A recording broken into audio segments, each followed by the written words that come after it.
On July 8, 1839, a man was born in Richford, New York, who would change American industry as no one had before him. John Davison Rockefeller was regarded by some as a tyrant of industry, a ruthless businessman, hungry for power. However, his life was focused on the betterment of the U.S. economy, the support of promising young businesses, and the elevation of the standard of living in America. Rockefeller's life as a businessman started from a very young age. His father, William A. Rockefeller, was sure to teach his sons the do's and don'ts of business. I cheat my boys every chance I get. I want to make them sharp. John soon displayed an excellent mind for numbers and detailed accounting. From his first paycheck, he made donations to charitable foundations, 6% of his salary rising to 10% by age 20. In 1859, Rockefeller set out to start the company that would become Standard Oil.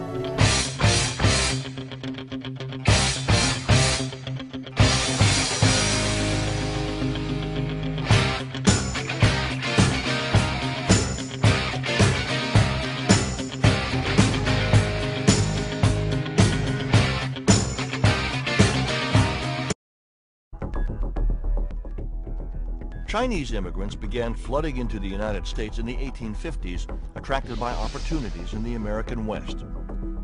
They were escaping poverty and unrest in China and filling jobs in the new American mining and railroad industries.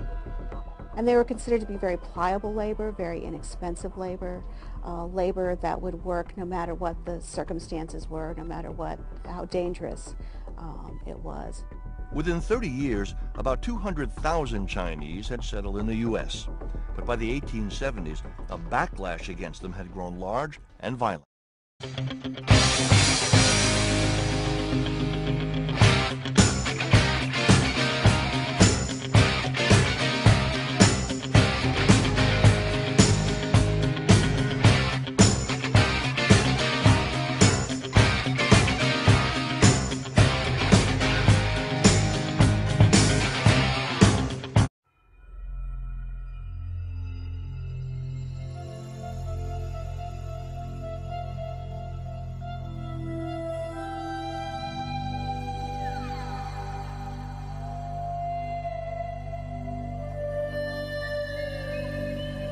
Susan Brownell Anthony was born in Adams, Massachusetts on February 15, 1820.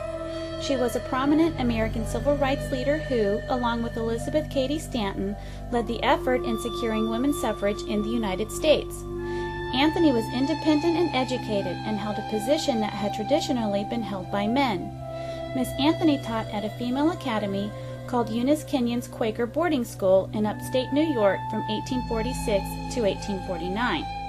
She had a prominent role in the anti-slavery and temperance movements in New York.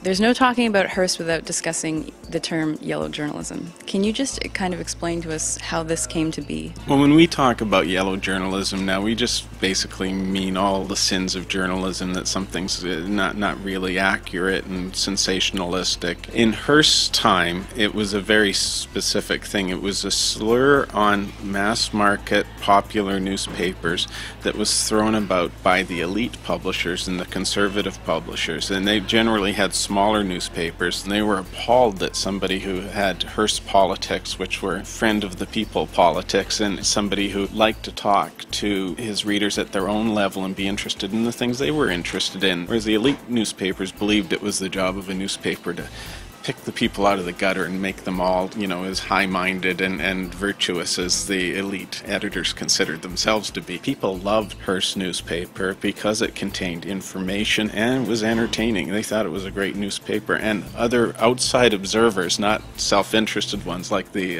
elite papers at the time, admitted that Hearst was produced